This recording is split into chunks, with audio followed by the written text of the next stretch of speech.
आप सभी का मेरे इस वीडियो में स्वागत है। आज हम लोग देखेंगे बीएससी फर्स्ट ईयर के बॉटनी में chapter number first, introduction to Indian ancient Vedic and heritage botany. ठीक है, चलिए आगे बढ़ते हैं। देखते हैं origin of language from different source. इस धरती पर लैंग्वेज की ओरिजिन कैसे हुई। ठीक है, तो पहला जो है वो है डिवाइन सोर्स। डिवाइन सोर्स क्या करता है कि जो हम लोग हिंदू, इंडिया के जो हिंदू हैं वो क्या बिलीव करते हैं कि जो जो वॉइस है, जो आवाज है, वो लैंग्वेज जो है वो माँ सरस्वती के द्वारा गिफ्टेड है। ठीक है, और माँ सरस्वती कौन थी? ब्रह्मा ब्रह्मा जी की पत्नी थी। और ब्रह्मा कौन थे? जो यूनिवर्स के क्रिएटर थे। ठीक है, ये पहला है डिवाइन सोर्स। नेक्स्ट देखते हैं natural source, natural sound source. Natural sound source क्या कहता है कि जो अर्लियर ह्यूमन सिविलाइजेशन था वो धीरे धीरे नेचुरल सोर्स की कॉपी करने लगा। जैसे कि एनिमल, बर्ड्स और फ्लोरिंग वाटर, जो झरने गिरते थे उनकी, जो जो अदर एनिमल जिस तरह से आवाज निकालते थे उनकी, चिड़ियों की चहचहाट से उनकी कॉपी करता था। और कॉपी करता था तो उस तरह का बोलने का प्रयास करता था। ठीक है, तो दूसरी जो थियरी है नेचुरल साउंड सोर्स, ये कहती है कि जो अर्लियर सिविलाइजेशन था वो कॉपी कर रहा था किसकी? एनिमल की या बर्ड्स की। और धीरे धीरे उसमें सुधार होते गया और भाषा का विकास हुआ।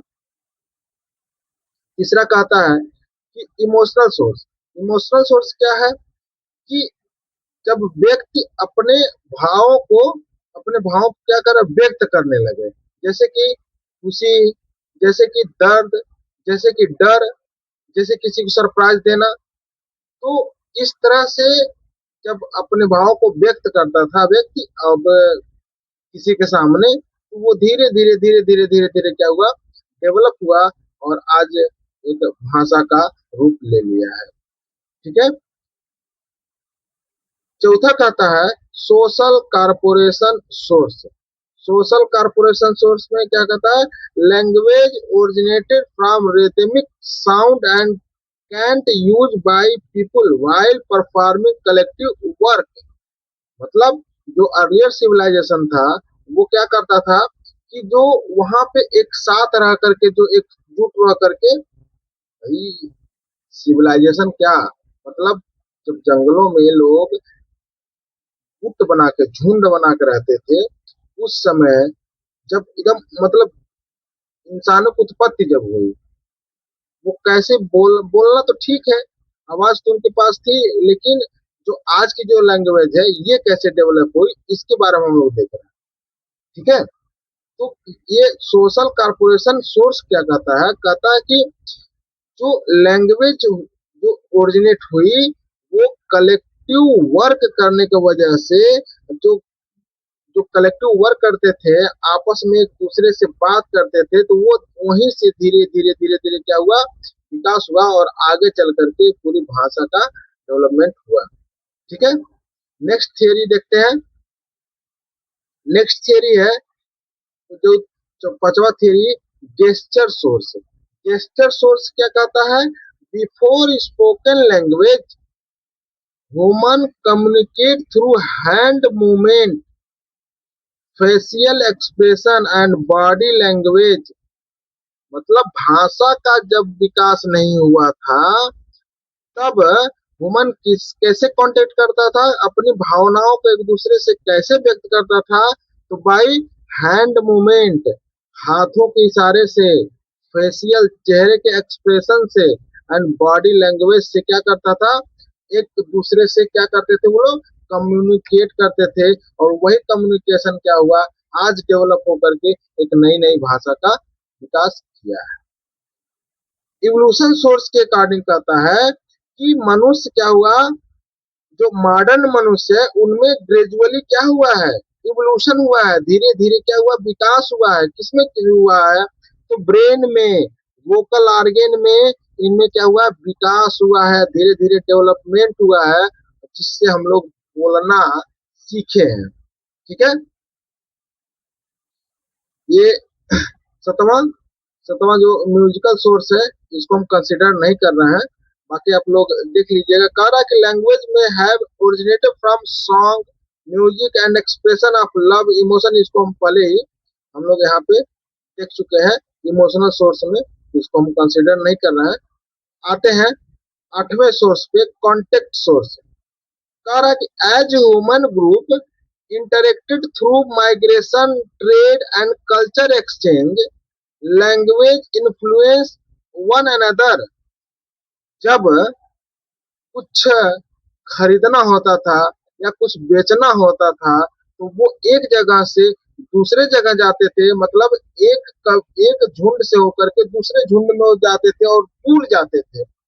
तो वहां पे अपनी भावनाओं को उनके सामने व्यक्त करते थे और वो उनकी भावनाओं को उनके सामने जो जाते थे उनके, मतलब क्या हुआ कि कोई एक ग्रुप ए और कोई ग्रुप है बी। अब ये अपने व्यापार को करने के लिए ग्रुप ए के पास जाएगा, अपने सामान को बेचने के लिए, व्यापार करने के लिए। तो इसमें क्या होगा कि एक ए लैंग्वेज कुछ और होगा और बी का लैंग्वेज कुछ और होगा। अब ये दोनों आपस में कम्युनिकेट करेंगे और अपनी अपनी भाषाओं को अपने अपने स्तर से क्या करेंगे, समझाएंगे। तो धीरे धीरे ये क्या हुआ, एक दूसरे से जैसे लोग मिलते गए तो वहां से ये भाषा का उत्पत्ति और भाषा वहीं से डेवलप होना स्टार्ट हुई।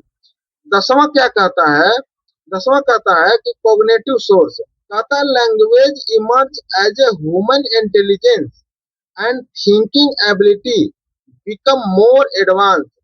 लैंग्वेज की ओरिजिन कैसे हुई, तो कहता है कि मनुष्य की जो इंटेलिजेंसी है, उनमें जो थिंकिंग एबिलिटी है, वो पीढ़ी दर पीढ़ी क्या हो रही है, एडवांस हो रही है। और इसी तरह से हमारी भाषा का विकास भी ऐसे ही हुआ है कि पीढ़ी दर पीढ़ी क्या हुआ है, एडवांस होते गया है। ठीक है, the development of reasoning, memory and symbolic thought supported the correction of language. मतलब भाषा में धीरे धीरे सुधार, धीरे धीरे बदलाव, उसमें एक नई सफलता को जन्म दिया है और आज एक नई भाषा हम लोग बोल रहे हैं। ठीक है, लेकिन इन दसों, अगर हम दसों थियरी को देखते हैं तो किसी एक पर्टिकुलर थियरी को हम लोग कंसीडर नहीं कर सकते हैं जिससे हम लोग को ये पता चले कि भाषा का विकास कैसे हुआ है। अगर मेरे पॉइंट ऑफ व्यू से आप देखेंगे तो भाषा का विकास ये क्या है, एक इवोल्यूशन है। ये है एक इवोल्यूशन है। धीरे धीरे किसी चीज को समझना समझाना, व्यक्ति सीखता गया और वही आगे करता गया तो सीख गया। और अलग अलग जगहों पे अभी देखोगे, अलग अलग जगहों पे अलग अलग भाषाएं बोली जाती हैं। ठीक है, तो ये एक इवोल्यूशन है जो जिसमें धीरे धीरे सुधार हुआ है और आज हम लोग एक दूसरे से कम्युनिकेट कर पा रहे हैं। ठीक है, अच्छा, अब कह रहा कि ओरिजिन ऑफ रिटेन लैंग्वेज, बोलने की प्रक्रिया तो समझ में आ गई। अब लिखने की चीजें कैसे हुई, लिखने की चीज लिखने की कैसे आई, तो पहला है वो रिलीजियस सोर्स। पहला क्या है, रिलीजियस सोर्स। कहा जाता है कि भारत में जो जितने वेद थे, वेदों में इनिशियली ट्रांसमिटेड था, ये पहले से ही लिखा गया था, वेदों में पहले से ही लिखा गया था। Ancient tradition association writing with the divine knowledge in ancient Egypt. ये भारत के वेद थे, वेदों में ये पहले बता गया, भगवान द्वारा ये सब रचित लिखा हुआ था। हम लोग कुछ नहीं किए, हम लोग क्या किए, उसको पढ़ते गए, समझते गए और हम लोगों में डेवलपमेंट होता गया। लेकिन एक है इजिप्ट, इजिप्ट है, इजिप्ट कि यहाँ के लोग बिलीव करते हैं कि उनके एक राजा थे थॉट, उनके एक राजा थे थॉट, थॉट राजा के थ्रू ये रिटेन लैंग्वेज जो है हम लोग को गॉड गिफ्टेड है, यह गॉड गिफ्टेड है, ठीक है। लेकिन अगर हम आर्कियोलॉजिकल सोर्स की बात करें तो आर्कियोलॉजिकल सोर्स कहता है कि सुमेरियन सभ्यता में, जो सुमेरियन सभ्यता जो 3400 से लेकर के 3200 बीसी तक है, मतलब मानी जाती है, वो कहते हैं कि one of the earliest known writing system, सबसे पहले अगर राइटिंग सिस्टम स्टार्ट हुआ तो वो सुमेरियन सभ्यता से, सुमेरियन सिविलाइजेशन से स्टार्ट हुआ। फिर दूसरा है इजिप्शियन है, इजिप्शियन का था 3200 बीसी तक। अब ये क्या कहते हैं, use use on moment papyrus and temple, इन्होंने टेम्पल का प्रयोग किया, मोमेंट का प्रयोग किया किसी चीज को लिखने के लिए, समझने के लिए, ठीक है। फिर हमारी आती है इंडियस इंडस सिविलाइजेशन, जो हमारी आती है इंडस सिविलाइजेशन कब से कब तक थी, तो 2600 से लेकर के 1900 बीसी तक थी इंडस, ठीक है। ये कहते हैं found on seal from the Indus valley civilisation it remain undeciphered and undeciphered. अब ये क्या कर रहा है, आप लोग देखोगे जब सिंधु सभ्यता की बात आती है, सिंधु सभ्यता में उसमें कहता है कि वहां पे जो सिविलाइजेशन था अपनी भाषा को चट्टानों पे, अपनी भाषा को दीवारों पे चित्रों के माध्यम से इंगित करते थे लोग। आज भी चित्रों के माध्यम से मिलता है वहां पे लैंग्वेज, या आड़ी तिरछी रेखाओं के द्वारा वहां पे लिखा हुआ मिलता है, जिसको अभी तक डिकोड नहीं किया गया है। आई थिंक जल्दी ही इसको डिकोड किया जाएगा और हमको समझ में आएगा कि आगे ये क्या लिखा हुआ था। फिलहाल तो उसको चित्रात्मक शैली कुछ कहते हैं, उस तरह से यहाँ पे है, ठीक है, हमारे भारत में। अगर हिस्ट्री की बात करें, अगर हम हिस्ट्री की बात करेंगे तो writing developed to keep record to trade, tax, law, religious texts and government activity. कह रहा है कि अगर इतिहास इतिहास को देखें तो इतिहास कह रहा है कि जब गवर्नमेंट को, मतलब किसी भी शासक को, जब किसी चीज का, किसी व्यापार की बारी, व्यापार को समझने या व्यापार को करने, वहाँ टैक्स लेने, टैक्स भरने, उसके नियम कानून को समझने, उसके धर्म को समझने की बारी आई, तो ये क्या किया गया कि इसको एक सब चीज किसी न किसी माध्यम से लिख करके वो उसको क्या क्या सुरक्षा दिया गया, ठीक है, लिख करके उसको प्रिजर्व किया गया। For administrating education and preserving history, उसको लिख करके रखा गया। अब वो धीरे धीरे लिखने की जो कला थी, धीरे धीरे वो रखने की जो कला थी वो विकसित हुई, और हमारा लैंग्वेज यानी रिटेन लैंग्वेज वहीं से ही डेवलप हुआ, ठीक है। उसी तरह एक कल्चर सोर्स है, उसी तरह इंडियन सोर्स है। इंडियन सोर्स में कहता है, इंडियन सोर्स में कह रहा है कि ब्राह्मी लिपि है, ब्राह्मी लिपि, ब्राह्मी लिपि ही हमारे भारत की सबसे पहली लिपि है, और ये हर भाषाओं की, हर लिपि की क्या है, जननी है ब्राह्मी लिपि। ब्राह्मी लिपि से ही एक लिपि बनी है खरोष्टी लिपि, ब्राह्मी लिपि से ही एक बनी है खरोष्टी लिपि। खरोष्टी लिपि को आप देखेंगे कि ये नॉर्थ ईस्ट इंडिया से ही डेवलप हुई है, मतलब सबसे नॉर्थ ईस्ट इंडिया में खरोष्टी लिपि का डेवलपमेंट माना जाता है। लेकिन ये भी खरोष्टी लिपि कहाँ से हुई है, ब्राह्मी लिपि से ही डेवलप हुई है, ठीक है। और ब्राह्मी लिपि से क्या बना, देवनागरी बना, बंगाली बना, तमिल बना, कन्नड़ बना, तेलुगु बना, गुजराती बना। ये सब किससे किससे डेवलप है, यह है ब्राह्मी लिपि से ही डेवलप है, इंडिया में, स्पेशली भारत में, ठीक है। लेकिन अगर हम साइंटिफिक सोर्स की बात करें तो modern research suggested that writing development independently in several region of the world, ठीक है। मतलब विज्ञान कहता है कि यह जो मॉडर्न रिसर्च कहता है, सॉरी विज्ञान जो कह रहा है वो कहता है कि राइटिंग क्या है, ये स्वतंत्र है, यह हर देश के अलग अलग कोने में स्वतंत्र रूप से चलता आ रहा है। जहाँ पे हम लोग क्या करते थे, किसी बताया ना, रिकॉर्ड को मेंटेन करने के लिए हम लोग जिसका भी प्रयोग किए, रिकॉर्ड को मेंटेन करने के लिए हम लोग जिसका भी प्रयोग किए, वो धीरे धीरे डेवलप होकर के हमारे रिटेन लैंग्वेज का पार्ट बना है। ठीक है, रिटेन लैंग्वेज। तो अभी हम लोग क्या समझे, हम लोग दो चीजें समझे हैं यहाँ पर। पहला, ये origin of language, origin of language, भाषा की उत्पत्ति कैसे हुई, तो हम वहाँ पे आपको 10 थियरी बताए हैं। और यहाँ से हम देखेंगे भाषा की उत्पत्ति कैसे हुई, फिर हमारी लिखित भाषा की उत्पत्ति कैसे हुई, कहाँ से सोर्स मिला। तो इसको एक एक और हम एक चीज कर रहे हैं कि ये जो यहाँ पे मैं इतना लिखा हुआ हूँ, ये जो लिखित वाला चीज है, वो आप लोगों के लिए है। तो आप लोग इसको क्या कीजिए, आप लोग हर एक पेज का स्क्रीनशॉट लेते रहिए और इसको नोट्स बनाते रहिए। ठीक है, जब भी टाइम स्क्रीनशॉट ले लीजिए। आज 21 पेज के हैं, तो 21 पेज के आप स्क्रीनशॉट ले लीजिए। स्क्रीनशॉट से क्या होगा कि बाद में इसको आप लोग कॉपी पे उतार सकते हैं। तो इसको कॉपी पे जरूर लिख लीजिए, आपके काम आएगा, परीक्षा में हेल्प करेगा। अभी हम लोग रिटेन लैंग्वेज की बात हो गई और लैंग्वेज की बात हो गई। दूसरा आते हैं हम लोग evolution of medicine in India. तो यहाँ पे हम देखते हैं, ये है time of evolution medicine in India. पहले प्री हिस्टोरिक है। ठीक है, प्री हिस्टोरिक में क्या आता है, हर्बल एंड रिचुअल हीलिंग। अभी हम लोग देखेंगे, पढ़ेंगे कि पहले लोग क्या करते थे।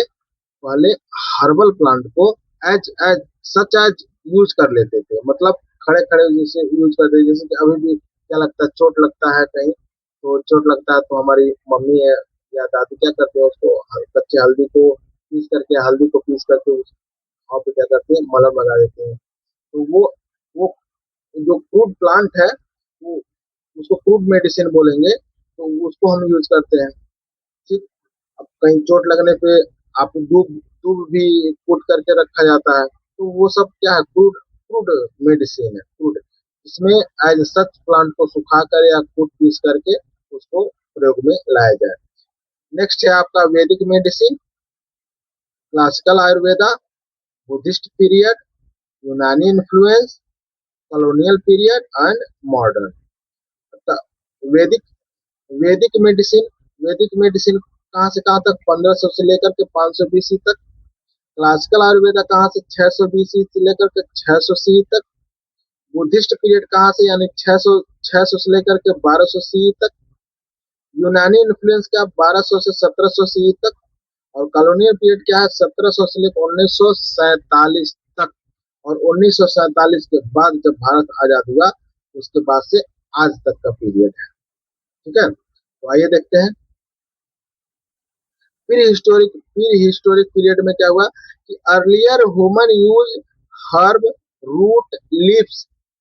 हम बताया ना कि प्री हिस्टोरिक में क्या था, यहाँ पे देखिए, हर्बल, हर्बल यूज करते थे, हर्बल, हर्बल। अब यहाँ क्या कहा, हर्बल क्या, किस मतलब जो मेडिसिनल प्लांट से जो वो लोग पहचान सकते थे उस समय। ठीक है, हर्बल प्लांट, सभी प्लांट हर्बल प्लांट होते हैं, सभी प्लांट की कोई ना कोई मेडिसिनल वैल्यू होती है। ऐसा कोई ऐसा प्लांट नहीं जिसकी मेडिसिनल वैल्यू ना हो, लेकिन उसमें से कुछ ही पहचाने जा सकते हैं उस समय। अब तो काफी पहचाने जा गए हैं, लेकिन जिस समय ह्यूमन की जब डेवलपमेंट हुआ और वो मेडिसिन की तरफ जब वो मूव किया, तब की बात कर रहा है। तब वो क्या करता था, सीधे प्लांट के या तो रूट को यूज करता था, सॉरी, या प्लांट प्लांट के यानी कि हर्ब प्लांट, उनके रूट को यूज करता था, लीफ को यूज करता था। ठीक है, गाँव को भरने के लिए, घाव को भरने के लिए। ठीक है, लेकिन जब उसके हम आगे बढ़ते हैं, वैदिक पीरियड की बात करते हैं, तो वैदिक पीरियड में क्या होता है, बताता है कि अथर्ववेद, अथर्ववेद में कुछ हमारे डिजीज के क्या हुआ, लिखित प्रमाण थे, और वो डिस्क्राइब किए गए थे, कुछ डिजीज डिस्क्राइब किए गए थे, जिसमें हर्बल रेमेडी भी बताए गए थे। उसको हम लोग क्या किए, यूज करते थे। ठीक है, this period led to foundation for the Ayurveda. वैदिक पीरियड में ही आयुर्वेदा का फाउंडेशन पड़ गया था और वेदा का जन्म हो गया था वैदिक पीरियड में ही। ठीक है, आगे देखिए। तो हो गया यहाँ पे। अब भाई ये आपका वैदिक हो गया, फिर देखते हैं क्लासिकल। यह है क्लासिकल। तो क्लासिकल आयुर्वेदा में, आयुर्वेदा का जन्म हो गया वैदिक में, वैदिक में आयुर्वेदा का जन्म हो गया। अब देखते हैं क्लासिकल। क्लासिकल में क्या था? क्लासिकल में तीन लोग, एक चरक, सुश्रुत और वांगभट्ट। चरक, सुश्रुत और वांगभट्ट। चरक ने लिखा चरक संहिता, सुश्रुत ने लिखा सुश्रुत संहिता, वांगभट्ट ने लिखा अष्टांग हृदय। ठीक है। तो चरक संहिता में क्या बता? Internal medicine, diagnosis and treatment इसका बताया गया। सुश्रुत साहब क्या लिखे? Surgery, anatomy and surgical instrument का उन्होंने वर्णन किया। वर्णन क्या किया? उन्होंने बनाया। ठीक है। वर्ण भट्ट क्या किए? Compilation of Ayurveda knowledge, Ayurveda के जितने नॉलेज थे उनको क्या किए? कंपाइल किए वर्ण भट्ट साहब। ठीक है। सबका स्क्रीनशॉट आप लोग लेते रहिएगा जरूर। अब देखते हैं बुद्धिस्ट, यहाँ था ना, यहाँ पे ये बुद्धिस्ट। तो बुद्धिस्ट देखते हैं यहाँ पे, सॉरी, बुद्धिस्ट में क्या था? बुद्धिस्ट पीरियड, बुद्धिस्ट में क्या हुआ? Hospitals and charitable dispensary were establish. Buddhist काल में हॉस्पिटल का स्टेबलाइजेशन हुआ था। ठीक है। Medical education flourished in centre such as Takshashila and Nalanda. Takshashila और नालंदा में विभिन्न प्रकार की बीमारियों को वहां पे पढ़ाया भी जाता था, वहां पे एजुकेशन दिया जाता था, वहां पे समझाया भी गया। और उन्हीं काल में हॉस्पिटल का स्टेबलाइजेशन हुआ। ठीक है। और वहीं से आयुर्वेदा क्या हुआ? स्प्रेड हुआ। कहाँ पे? पूरे एशियन कंट्री में आयुर्वेदा का प्रचार बुद्धिस्ट पीरियड में स्टार्ट हुआ। अगर बात करते हैं मेडावल पीरियड की, तो उसमें इवोल्यूशन हुआ यूनानी मेडिसिन का। यूनानी मेडिसिन का इवोल्यूशन हुआ।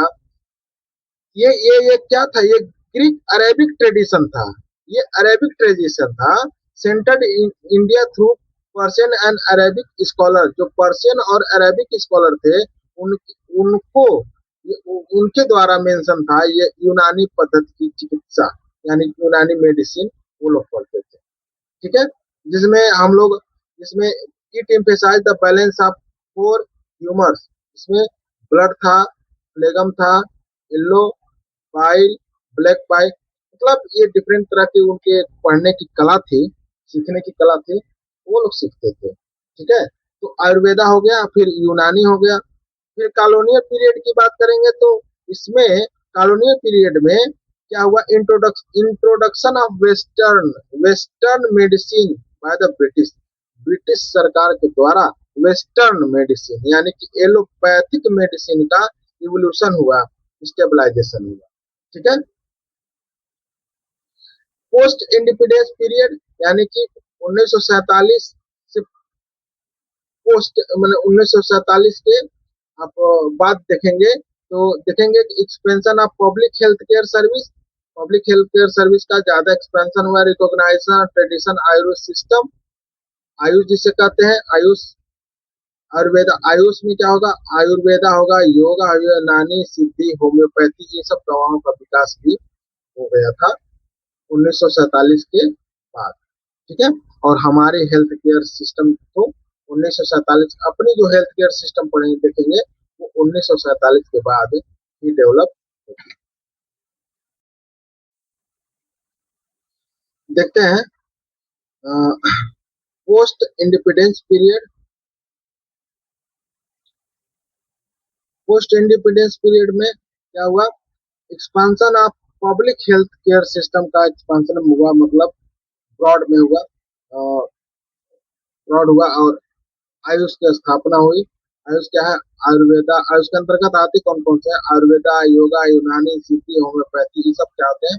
आयुष के अंतर्गत आते हैं। ठीक है। तो ये डेवलपमेंट था भारत में। अगर हम देखें मेजर प्लांट ऑफ वैदिक पीरियड की मेजर प्लांट की बात करें तो ये तुलसी होगा, जिसको हम लोग ओसमम ओसमम ट्यूनिफोरम कहते हैं। नीम है, एजेड डायरेक्टिका इंडिका। पीपल है, जिसको फाइकस रिलीजियोसा। बनियान है, फाइकस बेंगालेंसिस। अश्वगंधा बिथाने सोमनिफेरा। टर्मरिक है, कुर्कुमा लौंगा। आंवला फाइलेंथस सिम्बलिका। गिलोय है, टिनोस्पोरा कार्डियोफोलिया। राइस है, ओराजाई सटाइवा। बार्ली है, हॉर्डम वुल्गेरी। शीशम है, शीशम इंडिकम। आम है, मैंगिफेरा इंडिका। लोटस है, नीलिम्बुसा न्यूसिफेरा। और सैंडलवुड है, सेंटेलम एल्बम। ठीक है, इसके मेडिसिनल इंपॉर्टेंट है, इसको आप लोग कॉपी पे जरूर मेंशन कर लीजिए। अगर हम चरक संहिता की बात करें तो चरक संहिता क्या हुआ? चरक संहिता जब डेवलप हुआ वो आयुर्वेदा को लेकर के चला। और आयुर्वेदा क्या किया, काया चिकित्सा जो इंटरनल मेडिसिन थी उसमें क्या हुआ, वो डेवलपमेंट उससे हुआ। ठीक है, इसमें क्या हुआ कि इन्होंने यानी कि चरक संहिता में 500 से ज्यादा मेडिसिनल प्लांट्स को बताया गया, डिस्क्राइब किया गया और एक्सप्लेन किया गया डिफरेंट टाइप के plant collection and their preservation. कैसे प्लांट को कलेक्ट किया जाए और कैसे प्लांट को कलेक्ट किया जाए, चरक संहिता में बताया गया। हार्वेस्टिंग स्टेज क्या होते हैं, हार्वेस्टिंग मतलब हर्ब को कैसे हार्वेस्ट करना है। Describe preparation method of powder decoction oil and paste. Plant के जो हर्बल मेडिसिन थे उनको कैसे हम लोग यूज किया जाए, यहाँ पे चरक संहिता में बताया गया। उनके डोजेज बनाने को भी बताया गया। नेक्स्ट देखते हैं स्ट्रक्चर ऑफ चरक संहिता। पूरे चरक संहिता को 8 सेक्शन में डिवाइड किया गया, जिसको कहते हैं सूत्र स्थाना, निदान स्थाना, विमान स्थाना, शरीर स्थाना, इंद्रिय स्थाना, चिकित्सा स्थाना, कल्प स्थाना, सिद्धि स्थाना। ठीक है, इसमें क्या हुआ, सूत्र स्थाना में क्या हुआ, बेसिक प्रिंसिपल ऑफ आयुर्वेदा बताया ना कि आयुर्वेदा को यहाँ से लेकर के चला गया। निदान स्थाना में क्या होता है कि डायग्नोसिस किया जाता है किसी भी बीमारी का। विमाना स्थाना मेडिकल एग्जामिनेशन, जो डिजीज है उसका मेडिकल एग्जामिनेशन, उसको देखा जाता, परखा जाता, तब आगे बताया जाएगा कि ये क्या क्या रोग है, क्या डिजीज है। शरीर स्थाना में इसमें एनाटॉमी बताई जाती है, किसकी बॉडी के डिफरेंट पार्ट की एनाटॉमी समझाई गई। इंद्रिय स्थाना मतलब इंद्रियों को जो सात इंद्रियां होती हैं, आंख नाक कान त्वचा, तो ये मतलब जो 7 इंद्रियां होती हैं उन 7 इंद्रियों के लक्षण से हिसाब से उसमें जो बदलाव हो रहे हैं उनके हिसाब से उसमें दवाइयां उनको डोजेस दिया जाता है। चिकित्सा स्थाना ट्रीटमेंट ऑफ डिजीज है। और कल्पा स्थाना प्रिपरेशन मेडिसिन एडुकेशन। कल्पा स्थाना मतलब डोजेस को बनाना। सिद्धा स्थाना पंचकर्म। पंचकर्म क्या था, पंचकर्म मतलब हवा, जल, मिट्टी, पेड़ों के छाल से, पत्तियों से जो चिकित्सा दी जाती थी उनको मतलब मरीजों को चिकित्सा दिया जाता था, वो काफी हद तक इसमें सक्सेसफुल हुए लोग रहे। ठीक है, ये सीधा स्थाना सक्सेसफुल रहा काफी ज्यादा। फिर देखते हैं सुश्रुत संहिता की बात करें। सुश्रुत संहिता में सबसे पहले सर्जरी की बात कही गई। सुश्रुत संहिता में सबसे पहले सर्जरी की बात कही, इसलिए इसको हम इनको क्या कहते हैं, सुश्रुत साहब को क्या कहते हैं, father of surgery. Father of surgery कहते हैं। इन्होंने 300 से ज्यादा सर्जिकल प्रोसीजर को समझाया और 120 से ज्यादा उन्होंने सर्जिकल इंस्ट्रूमेंट को बताया था, जिसमें मुख्यतः जो थे वो rhinoplasty, removal of blood stone, wound stunning on treatment of burn, contract surgery, fracture and dislocation management. Dislocation management मतलब जब हम लोग कूदते हैं तो या कहीं से गिर जाते हैं तो हमारी जो ये ज्वाइंट है, तो ये ज्वाइंट है यहाँ पे, ये बाल सॉकेट है, यहाँ बाल सॉकेट जो ज्वाइंट है, वो ज्वाइंट क्या कहते हैं, एक स्थान अपने स्थान थोड़ा सा दूर हो जाते हैं यानी हट जाते हैं, तो वो डिसलोकेशन हो जाता है और वो थोड़ा थोड़ा क्या हुआ काफी दर्द करता है। तो उसको फिर हम लोग क्या करते हैं, डॉक्टर लोग क्या करते हैं, बैठा देते हैं, उसी को हम लोग कहते हैं dislocation. Abscission training of static process, ये सब सारे प्रोसीजर किसमें समझाया गया, सुश्रुत संहिता में, वहीं से समझाया गया, वही सिखाया गया। ठीक है, सुश्रुत संहिता में ही क्या हुआ, बोन, मसल्स, ब्लड, नर्व्स और इंटरनल ऑर्गन के बारे में हम लोग सिखाया गया, बताया गया, उनकी एनाटॉमी समझाई गई। सर्जिकल सर्जिकल इंस्ट्रूमेंट की अगर हम बात करें तो नी, force, needle, scalpel, probe, scissor, hook, tube आदि सब किसमें बनाया गया, सुसु साहब ने बनाया ही उसको, और आगे उससे ही ट्रीटमेंट करने में आसानी उनको हुई। अष्टांगा हृदय की बात करें तो अष्टांगा हृदय क्या होते हैं, अष्टांगा हृदय के भी 8 ब्रांचेज हैं। अष्टांगा हृदय के 8 ब्रांचेज जो है, जैसे काया चिकित्सा, शल्य चिकित्सा, शल्य तंत्र, शल्य तंत्र, शल्य तंत्र, शल्य तंत्र, कामा कामार भारतीय और अगाढ़ा तंत्र, भूत विद्या, रसायन विद्या और वजीकरणा। इसमें का चिकित्सा में इंटरनल मेडिसिन की बात हो रही थी, शल्य चिकित्सा में सर्जरी की बात होगी, शल्य शल्य तंत्र में डिजीज ऑफ द ईयर मतलब आंख, नाक, कान, त्वचा की ट्रीटमेंट का। कुमार भारतीय पेडियाट्रिक यानी बच्चों की देखभाल और बच्चों के बारे में बच्चों की ट्रीटमेंट, कुमार भारतीय। अगाधा तंत्र टॉक्सिकोलॉजी विश्व विज्ञान। भूत विद्या साइकोलॉजी, भूत विद्या साइकोलॉजी। रसायन विद्या रिजुनेशन थेरेपी मतलब पेड़ों के छाल या पेड़ों की पत्तियों को ऐसे मतलब उसके रस निकाल करके उससे ट्रीटमेंट किया जाए। वही करना रिप्रोडक्टिव हेल्थ के बारे में, हेल्थ और उनके डिजीज के बारे में जब चिकित्सा हुई वो है वजीकरणा के अंतर्गत। ठीक है, ये अष्टांगा के ये क्वेश्चन बन सकता है कि अष्टांगा के how many part of Ashtanga divide, तो हम लोग लिखेंगे 8 ब्रांच और 8 ब्रांच के इसके नाम याद होना चाहिए। ठीक है, अब देखिए, अब हम देखते हैं कि इंडियन बॉटनिस्ट फ्रॉम एंशिएंट